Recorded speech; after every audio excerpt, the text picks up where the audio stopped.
Okay, everybody, let's talk a little bit about the progressive era. We kind of went into a progressive era of California in the direct democracy chapter. Now, let's talk a little bit about the progressive era that happened in the U.S. So, at that time, before we had the reform, the spoils system were the things that held political parties together. Big city mayor would win. They would replace hundreds of his incumbents' opponents, office holders with campaign workers not worrying about the qualifications of his supporters. Once in office, the political allies were then required to kick back money that they were making to the party that got them their job. Obviously, this wasn't good for taxpayers as it led to inefficiency and corruption. Election fraud was also common throughout the nation. In often pivotal Indiana, we saw illegal votes being purchased. We've also saw blacks being kept from polls by intimidation and violence. So the progressive era was kind of launched in order to attack some of these people that were taking advantage of maybe the American worker or maybe American citizens. So these reforms denounced trusts, plutocrats, corporate crooks, try to attack that laissez-faire economic belief, social Darwinism. It cried out against the miseries of urban living conditions, bad work conditions, children working, seeking better treatment for women and minorities, and try to rid the government of that inefficiency and corruption. Okay, so it was influenced, this era was influenced by Protestant Christians who, wanted to practice some type of idealism, apply Christianity, and use the power of environment to change lives. Teddy Roosevelt was one of the presidents that really sought to reform government. His strict moral code prompted him to insist on honesty and efficiency in public office and champion civil service reform. Also accepted what was called the social gospel and backed numerous efforts to narrow the gap between the rich and the poor. A lot of his domestic policy involved trust busting. Teddy Roosevelt had something called the Square Deal, and this consisted of three goals: conserving natural resources, controlling corporations, and enhancing consumer protections. For example, the Elkins Act forbade railroads from giving giant rebates to large corporations.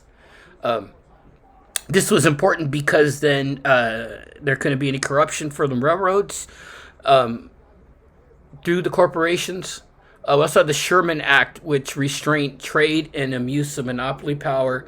And during that time, Roosevelt sued 45 companies under the Sherman Act to try to prevent them from becoming out of control. Let's go ahead and look at this. Some of his domestic policy actions were the Meat Inspection Act and Pure Food and Drug Act of 1906. This prevented the manufacturing, sale, transportation, adulteration, misbranding, poisonous or deleterious foods, drugs, medicine, and liquors. This kind of affects us today as we see things like use by dates.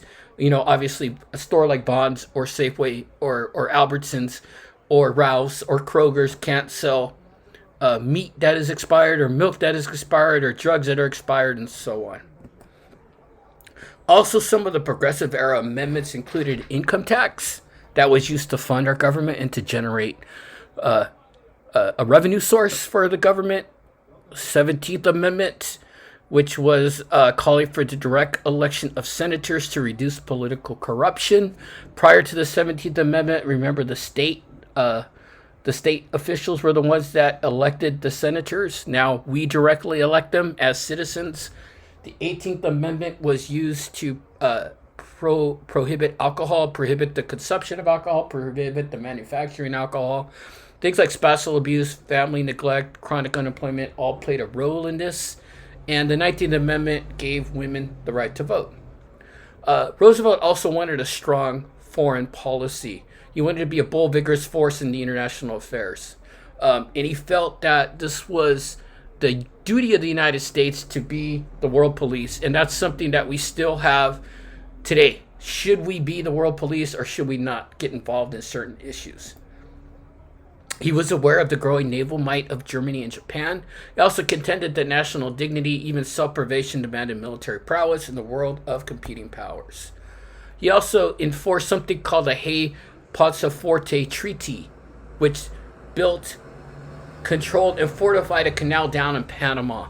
Now, it was easy to see how, we look at a map prior to the Panama Canal being built, you had to go all the way around South America in order to get merchandise from east to west by a ship or by a boat. Now the Panama Canal essentially made it easier.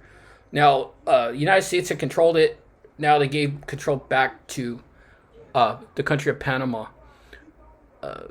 He also had a Caribbean policy. His Platt Amendment in 1901 declared that the United States had the right to intervene in Cuba whenever it was necessary to maintain order and preserve the nation's independence, which we'll come back and look at when we talk about the 60s. His corollary also warned Europe to not extend their political system to any portion of this hemisphere that was perceived to be controlled by the U.S. His bellicose, or his strong statement, declared that the United States could intervene in Latin America whenever it saw chronic wrongdoing or impotence, with results in general loosening of ties of civil society. And obviously this corollary was disliked by Latin Americans and ignored by European powers. Roosevelt also intervened in the Russo-Japanese War, which persuaded both sides to attend a peace conference in New Hampshire in 1905. And the treaty that emerged recognized Japan's territorial gains, opened the door in Manchuria, and earned Roosevelt the Nobel Peace Prize. Roosevelt also wanted to kind of create what he would call the Great White Fleet, where 16 battleships on an unprecedented voyage for 15 months would travel the world. This would be a show of force and appeared to be a message that the president was not to be bullied. Okay, so that is what we're going to go over in the progressive era. Now let's talk about ideologies a